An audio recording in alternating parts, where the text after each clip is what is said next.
Welcome to Issues That Matter. I'm Cynthia Pooler, and my guest today is Scott Ritter, and we're going to talk about a pretty controversial subject, and that's biolabs. And they've been springing up all over Ukraine, so it's kind of a really serious situation, right, Scott?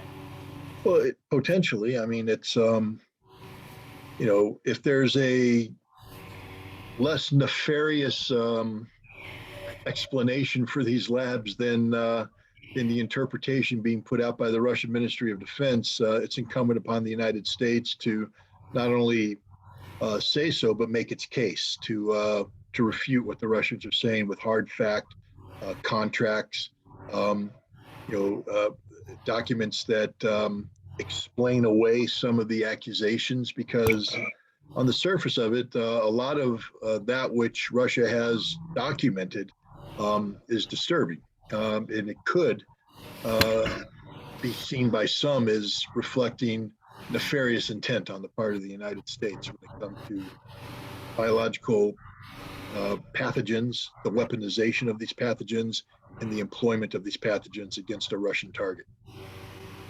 So, Wh- uh, there's been a proliferation of them. How many would you say have been built? It's not only in Ukraine. There's biolabs in the United States, and there's quite a number of them. And for what purpose? Well, ostensibly for defensive purposes. That's the claim, of course, of the United States. We live in a world where um, a case can be made for the need for a system that is proactive when it comes to potential um, you know outbreaks of uh, you know diseases like avian flu, COVID, etc. Right.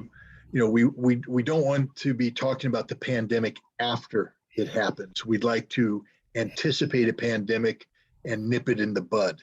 In order to do that, we need to have knowledge. We have to have a lot of you know biological intelligence. We need people to go out and gather um, samples of potential pathogens. We need these samples to be assessed.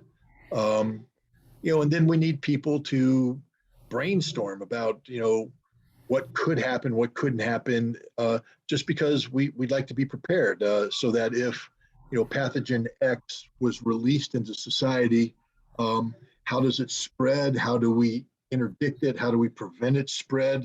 Um, this is responsible thinking. And so, one could make a case that there's a need for um, biological labs globally to do this job.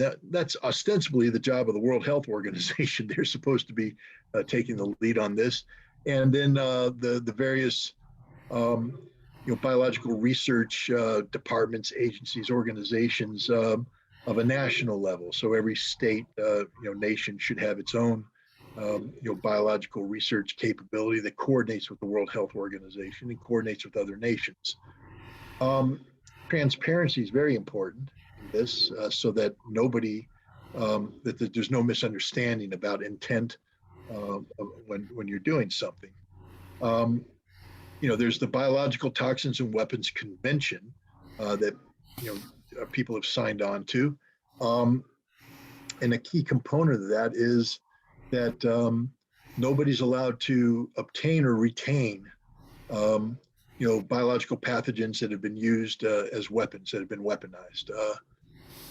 So that's one supposed to be a self check. The United States has long opposed the kind of intrusive verification inspections that normally would accompany a prohibition of this nature because they say that those inspections could be used by foreign intelligence to gather economic intelligence from U.S. pharmaceutical companies. So people come in the United States, find out what Pfizer's up to, et cetera. Um, but here's the thing, that without that kind of checks and balances, so to speak, the United States has a track record that's not too good in terms of conforming with the conditions that we seek to impose on other people. To give you an example, we in the United States operate several biological research facilities that we call defensive in nature. We have one in Dugway, Utah, for instance. It hosts several times a year um, hazardous materials specialists from fire departments and hazmat response units around the country, Department of Defense organizations, et cetera, to train them on live agent training. That means that if there was ever an anthrax attack in the United States, the hazmat people have to be confident that they can operate and survive in a live anthrax contaminated environment. And so they go and they train in a live anthrax contaminated environment. Well, where do we get the anthrax from? We make it. We make it. It's laboratory scale. We say it's purely for defensive purposes. But once you can produce weaponized anthrax, and that's what it is. It's dry powdered anthrax that's produced in a tube, and it's a little bit of it's released to contaminate the air in a controlled environment. But what we saw after 9/11 is somebody got a hold of this and put it in envelopes and spread it around the mail system. So a purely defensive scope biological manufacturing capability was instantly turned into an offensive act of terrorism. I can guarantee this, that had Iraq said, all we're doing is producing small amounts of dry powdered anthrax for purely defensive purposes, then we'd say, no, we're going to invade you because it's a violation. It's not allowed to happen. We do the same with botulinum toxin. We do the same with other, potential biological weapons. And yet we say it's okay for us, but we have a double standard. We don't allow anybody else in the world to do this because we would interpret it as an offensive biological program. So there's a double standard there. Give you another example, the CIA, I think in the 1990s, was reverse engineering certain biological agent dispersal mechanisms produced by the former Soviet Union, a bomblet that they used in a bomb to release biological agent. And the CIA got one of these and they reverse engineered it, which is illegal. It's producing a biological weapon. And fortunately, somebody in the Clinton administration came to their senses and said, we got to shut this program down. But the CIA for a while was engaged in active violation of the Biological Toxins and Weapons Convention. Now we come to the case of Ukraine. The United States, in the aftermath of the collapse of the Soviet Union and the suddenly having access to former Soviet bloc states, not only in Europe but elsewhere, Kazakhstan, Kyrgyzstan, etc. We undertook a program to. One of the big concerns is when the Soviet Union collapsed, what was going to happen to all of its nuclear, biological, and chemical weapons capability. The Russian Federation, of course, still existed, and they took responsibility for big segments of this, but because it was a Soviet program, that meant that in a lot of Soviet republics, there were facilities that were used for these now prohibited activities. And there were scientists trained on this stuff, trained to make chemical weapons, biological weapons. So the question is, what happens? Do we, let them continue to produce these weapons? No, we don't want that. So we got to shut them down. But now they have scientists. And if the scientists don't have employment, they may go off and provide their skill set to other nations like North Korea, Iran, who knows? We needed to stop that. So we started talking about going in and, in a cooperative effort, taking control of these facilities, getting rid of the biological pathogens in question, and retraining the scientists to do this defensive level research, and then having an employment vehicle, meaning giving them research tasks to do so that they had viable employment and they wouldn't move away. Two things. We now know that, yes, we took over these facilities. And if you look at the contracts, it's the United States taking over. It's in cooperation with, but we assume responsibility. Many of these places, these scientists had retained samples of the former biological pathogens that had been weaponized. So right off the bat, we violated the Biological Weapons Toxin and Weapon Convention by acquiring biological agent.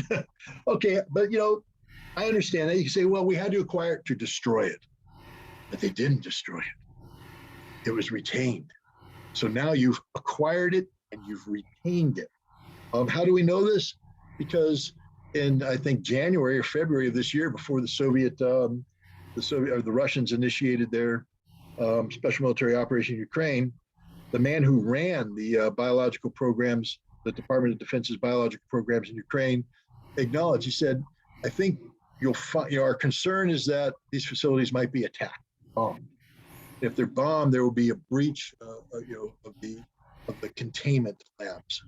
And our concern is some of these refrigerated areas, if they lose power, the refrigeration will drop, and then the pathogens could be released. And these aren't just the pathogens we were doing research on." He said, these former Soviet scientists, he laughed, being former Soviet scientists, retained some of their old pathogens. So this could be smallpox, this could be anthrax, this could be weaponized COVID. being released. Well, I don't know about COVID, but the point is, we pretty much acknowledge that we operated in violation of the Biological Toxin and Weapons Convention. But that's, again, one would just could call that an innocent mistake. I mean, it's of a great magnitude, but it's an innocent mistake. What's not so innocent is some of the projects that the Russians have identified. For instance, one which looks at a strain of avian flu that's genetically modified to impact only Russians. And then research was done on how this could be vectored towards Russia using migratory birds. Now, there might be an innocent explanation for all of this. The US government hasn't made it yet, and the Russians are looking and saying, this looks an awful lot like a weapons program designed to attack Russia from Ukraine. And therein lies the rub. What was really going on? Remember, I talked earlier about the need for transparency. Many of these programs were secret.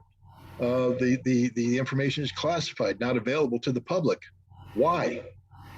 Why would you have to classify ongoing research into potential pathogens that could impact the global community? Why isn't this research being made available to the World Health Organization, to other people around the world, so that they can be informed about this potential threat to humanity? Why is it classified? Well, because you're trying to hide something. What is it you're trying to hide? You're trying to hide the fact that we might have been up to no good, because we do have a track record of violating the Biological Toxin and Weapons Convention. And, we do have a track record of using ostensible defensive scope programs as a cover for more nefarious activities. So I'm not outright accusing the United States of this. Russia has. But I am saying that it's incumbent upon the United States now to rise to its defense. That if nothing is going on, tell us, show us, convince us. Because otherwise, the track record of the United States is such that one has to give the Russians the benefit of the doubt on this one, that they are telling the truth. It's up to the United States. Now, normally you'd say, the accused is cloaked with the presumption of innocence. But given the track record of the United States here, I don't think we get to presume that they're innocent. We get to presume they're guilty, and it's up to them to prove their innocence. So the biolabs in the Ukraine area start. Initially, there were 4 of them. Now there's a lot more, and it's my understanding. Maybe I'm incorrect, but a lot of it is funded by U.S. taxpayer money. How much money are the taxpayers footing the bill for these biolabs throughout the world? Well, I mean, that's a known number. I don't have it off the top of my head, but what I will say is this, that these labs were created as part of the post-Cold War program called Cooperative Threat Reduction. That is where the United States works with former Soviet bloc states in a cooperative manner to reduce the threat posed by retained um, chemical, biological, nuclear, ballistic missile production capability that existed. We would go in uh, and the organization that was responsible for overseeing this was called the Defense Threat Reduction Agency. It's actually the modern version of what's called the On-Site Inspection Agency, which is what I worked with when we first started doing the Intermediate Nuclear Forces Treaty. It's an organization whose job is to implement various arms control agreements and non-proliferation agreements that the United States enters into. Their budget is publicly available. I mean, they go before the United States Congress every year, and they make a bid for money, and Congress allocates the money. One of the things that Congress does is set aside a pot of money for instance, they'll say we need to restrict the potential for the spread of biological warfare agents. So we've set aside money that can be used as part of the convention of the Cooperative Threat Reduction Treaty through programs implemented by the Defense Threat Reduction Agency to do that. And one of the programs is the creation of these biological research facilities. So you pretty much had a template. We put one in Ukraine, we put two in Ukraine, we put one in Georgia, we put one in Kazakhstan, and they're there. But like any organization, you need to grow to survive. And like any bureaucracy, the Defense Threat Reduction Agency wants to continue its viability. So if all you do is build a couple of research facilities and then you're in the business of monitoring them, your budget shrinks. And if you know anything about Washington, D.C., no organization wants their budget to shrink. Every organization wants to either sustain their budget or grow their budget. So now to grow their budget, they have to put in more contract requests. And so, they'll put in requests for, solid rocket motor destruction facility. Oh, that didn't work out. Chemical weapons destruction facility. No, we couldn't get agreement on that. Wait a minute, this biological lab. Congress already approved several of these. Let's try that again. Write up some proposals. Boom, send it in. Congress says approved. New lab in, approved. New lab. I think a lot of the problem here is that these labs grew because they were the one area that Congress was willing to fund. They grew, and then once they grow, you have to give them business. You have to give them work. And so, there's only so many responsible research projects that exist in the world. Then after that, you start getting into harebrained stuff. And yet, because you had so many labs that needed X amount of work, we're letting out contract bids for people to come in and say, this is what I would like to do. This is what I would like to do. This is what I would like to do. And then people review it and say approved. And next thing you know, this program's in place in Ukraine, investigating avian flu that can be put on birds and flown into Russia. And you're like, why the hell would you do this? This is stupid. Well, you do it because we've created this system of procurement that is all it wants to do is expand, and there's no checks and balances. There's nobody saying enough is enough. There's nobody saying maybe we shouldn't be doing that. Everybody's saying, oh, that's a good idea because that expands our budget, that expands our power, that expands the people, the number of people we can get, number of bodies we can get. And that's always a good thing. Nobody ever comes in and says, whoa, that's far too many labs. We need to reduce them by 20%. Because if you reduce it by 20%, you're losing your money. And once you start telling Congress you don't need money, Congress ain't going to give you any money. Mm-hmm. So you got to keep going to Congress and saying, give me more, give me more, give me more.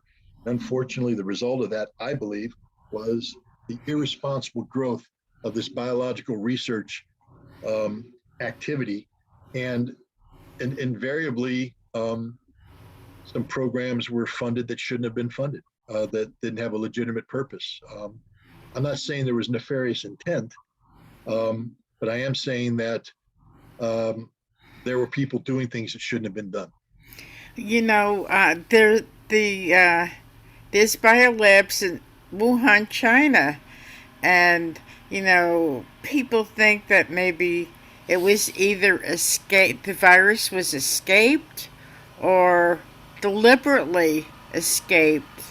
But there is a biolab in Wuhan, correct? Well, the Chinese have, I think, two labs in Wuhan. Um, yeah. Look, I don't know. I'm not a biologist. I'm not an epidemiologist. I haven't spent a lifetime studying this stuff. I know that there's a body of scientific thought that says that this virus occurred in the wild. There's a body of scientific thought that says that it was man-made. I know there's no agreement to this. I know the Biden administration ordered the U.S. intelligence community to get to the bottom of it, and they came back and said there is no agreement on this. This is one of the great unknowns out there. And I would appreciate more transparency on the part of China. I would also appreciate more transparency on the part of the United States. I would appreciate more transparency on the part of the World Health Organization. Um, but this is, politics has imposed itself on science, and that means that the science, as things stands, can't be trusted because you don't know what the political motivations of the people are. And that's a similar situation in Ukraine. Russia has every um, we have to believe that Russia will seek to magnify that which puts America in a bad light and minimize that which would put America in a good light. So Russia is politicizing the documents that it has recovered from Ukraine. Mm-hmm. The United States is in the business of discrediting everything Russia says, and we know now that a lot of what the United States does from an intelligence standpoint is just a full-faced lie that it's designed to shape perception, not to tell the truth. Um, and as a result, nobody can have any confidence in anything that's out there right now about biological labs and biological activities, Mm-hmm. which just leads me to my conclusion. I'm very concerned about this. I think it's incumbent upon the Congress of the United States um, to behave responsibly on behalf of the American people by launching a full investigation into what exactly was going on in Ukraine with U.S. taxpayer money, funding the Defense Threat Reduction Agency as part of the Cooperative Threat Reduction Program to build these biolabs. What was going on? We need to know. We need to know. And would you say that a majority of Americans are not fully aware of that? Oh, easily. I mean, first of all, it's a sort of a niche topic to begin with, um, and, and even if more people were aware of biolabs, how many Americans are truly empowered to comprehend the scope and scale of the research being done there? So what happens is we end up having to have this explained to us by um, scientists who are able to articulate accurately what was going on. But then, to what degree are those scientists having their scientific message slanted by politics? Uh huh. Are they paid by the U.S. government? In which case, they're probably not going to issue a report that puts the U.S. government in bad light. Are they paid by a group that has a record of being anti-American? In which case, they're probably not going to do anything that paints America in a good light. Um, so it's a difficult situation. This is one of those fundamentally difficult problems that doesn't readily lend itself to you know the public being able to assess it on a on a factual basis because a the facts aren't there, and b when they are there, the public's not really in a position to understand them. And reading the average American, what they read every day, whether it be the New York Times or whatever magazines online or whatever magazines they have, this issue is not really covered, is it? It's not being covered in the United States like it should be. And I would say that if you're skilled in the use of the Google search engine or whatever search engine you use, and you know what keywords to use, you probably could navigate your way through um, various congressional budget hearings and the documents produced by the United States Congress about the funding of these programs. And any hearings and testimony that might have been given in open session. So I think the data is out there if people have the skill and the patience and the time necessary to get it. But even once you get it, are you able to make sense of it? Because a lot of it is very technical in nature. Mm-hmm. No. So, um, if you could give a quick recap, what would you say about this whole biolab issue? Look, I think the COVID-19 pandemic has proven that we have to take biological threats seriously. They're real, Mhm. they're not fake. Um, and while we have a responsibility to be proactive in our effort to know more about a potential threat, we also have a responsibility not to allow um, these programs to be used in a manner which violates international norms, standards, and even law. Mhm. Um, and ultimately, the best disinfectant is sunlight. We need to we need to have access to these documents. We need the U.S. Congress to carry out a full, frank, and open investigation of this, so that either we can refute the accusations that Russia has made and put these programs in a proper perspective, or we can say the Russians were right and we have to ensure it never happens again. Mhm. Um, and it's incumbent upon us to do this job, the U.S. Congress, and the U.S. Congress isn't going to do it unless they feel that the American people are interested in that kind of research. And right now, I just get the feeling that the American people aren't Mhm. that interested. Okay, so this was pretty interesting. I hope people who watch and listen to us will learn a number of things about what you said. So you have been listening to Scott Ritter. I'm Cynthia Pooler. This is Issues That Matter. If you like this show, follow me on my YouTube channel.